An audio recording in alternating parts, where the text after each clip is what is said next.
Mr. Trump, we're talking about the burden that Americans have to pay, yet you have not released your tax returns. And the reason nominees have released their returns for decades is that voters will know if their potential president owes money to, who he owes it to, and any business conflicts. Don't Americans have a right to know if there are any conflicts of interest? I don't mind releasing. I'm under a routine audit, and it'll be released. And as soon as the audit's finished, it'll be released. But you will learn more about Donald Trump by going down to the federal elections, where I filed a 104-page, essentially financial statement of sorts, the forms that they have. It shows income. In fact, the income, I just looked today, the income is filed at $694 million for this past year. $694 million. If you would have told me I was going to make that 15 or 20 years ago, I would have been very surprised. But that's the kind of thinking that our country needs. When we have a country that's doing so badly, that's being ripped off by every single country in the world, it's the kind of thinking that our country needs, because everybody, Lester, we have a trade deficit with all of the countries that we do business with of almost $800 billion a year. You know what that is? That means who's negotiating these trade deals? We have people that are political hacks negotiating our trade deals. The IRS says an audit of your taxes, you're perfectly free to release your taxes during an audit. And so the question, does the public's right to know outweigh your personal? Well, I told you, I will release them as soon as the audit. Look, I've been under audit almost for 15 years. I know a lot of wealthy people that have never been audited. I said, do you get audited? I get audited almost every year. And in a way, I should be complaining. I'm not even complaining. I don't mind it. It's almost become a way of life. I get audited by the IRS, but other people don't. I will say this. We have a situation in this country that has to be taken care of. I will release my tax returns against my lawyer's wishes when she releases her 33,000 emails that have been deleted. As soon as she releases them, I will release my tax returns. And that's against my lawyers. They say, don't do it. I will tell you this. No, in fact, watching shows, reading the papers, almost every lawyer says you don't release your returns until the audit's complete. When the audit's complete, I'll do it. But I would go against them if she releases her email. So it's negotiable? It's not negotiable. No, let her release the email. Why did she delete 33,000? Well, I'll let her ask that, but let me just admonish the audience one more time. There was an agreement. We did ask you to be silent, so it would be helpful for us. Secretary Clinton. Well, I think you've just seen another example of bait and switch here. For 40 years, everyone running for president has released their tax returns. You can go and see nearly, I think, 39, 40 years of our tax returns, but everyone has done it. We know the IRS has made clear there is no prohibition on releasing it when you're under audit. So you've got to ask yourself, why won't he release his tax returns? And I think there may be a couple of reasons. First, maybe he's not as rich as he says he is. Second, maybe he's not as charitable as he claims to be. Third, we don't know all of his business dealings, but we have been told through investigative reporting that he owes about $650 million to Wall Street and foreign banks.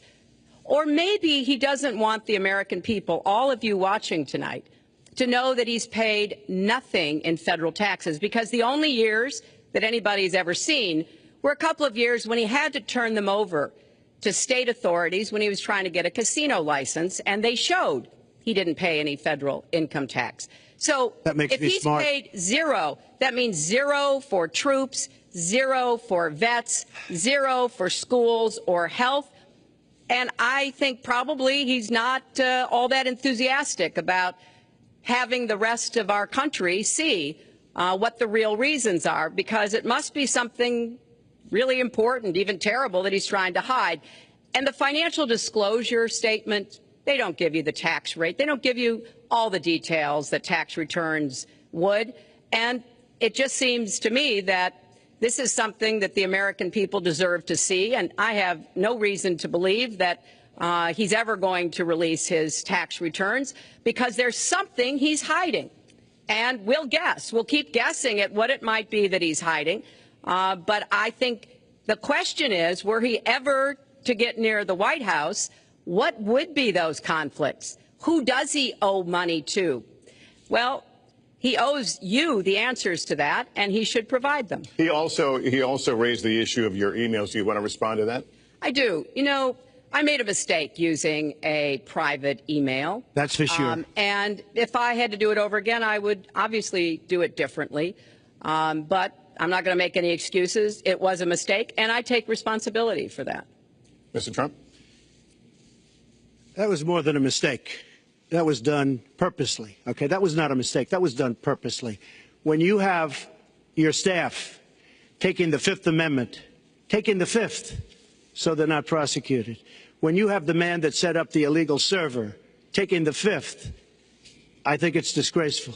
And believe me, this country thinks it's disgraceful. It really thinks it's disgraceful also.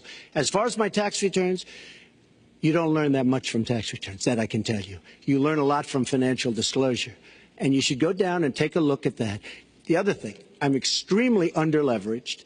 The report that said 650, which, by the way, a lot of friends of mine that know my business said, boy, that's really not a lot of money. It's not a lot of money relative to what I had. The buildings that were in question, they said in the same report, which was actually it wasn't even a bad story, to be honest with you, but the buildings are worth $3.9 billion. And the 650 isn't even on that. But it's not 650. It's much less than that. But I could give you a list of banks. I would, if that would help you, I would give you a list of banks. These are very fine institutions, very fine banks. I could do that very quickly. I am very underleveraged. I have a great company. I have a tremendous income. And the reason I say that is not in a braggadocious way. It's because it's about time that this country had somebody running it that has an idea about money.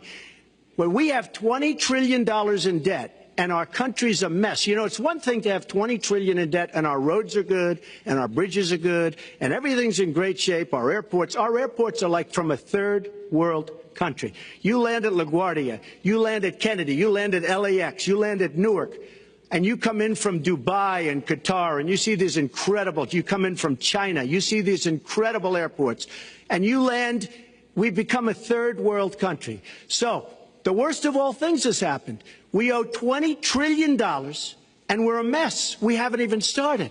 And we've spent $6 trillion in the Middle East, according to a report that I just saw, whether it's 6 or 5, but it looks like it's 6. $6 trillion in the Middle East. We could have rebuilt our country twice. And it's really a shame. And it's politicians like Secretary Clinton that have caused this problem. Our country has tremendous problems. We're a debtor nation, we're a serious debtor nation, and we have a country that needs new roads, new tunnels, new bridges, new airports, new schools, new hospitals.